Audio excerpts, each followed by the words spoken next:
Seorang pekerja Petronas Penapisan Melaka maut selepas motosikal ditunggangnya bertembung dengan sebuah motosikal lain yang dipercayai melawan arus di Jalan Sungai Udang berhampiran lampu isyarat penjara Sungai Udang.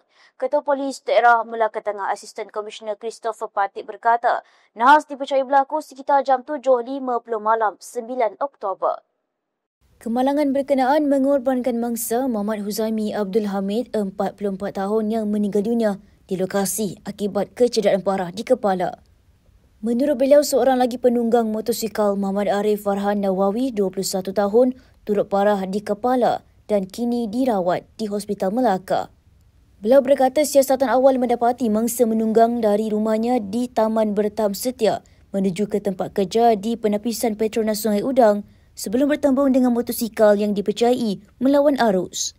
Katanya beberapa saksi yang melihat kejadian sudah diambil keterangan dan polis meminta individu lain yang mempunyai maklumat tampil membantu siasatan.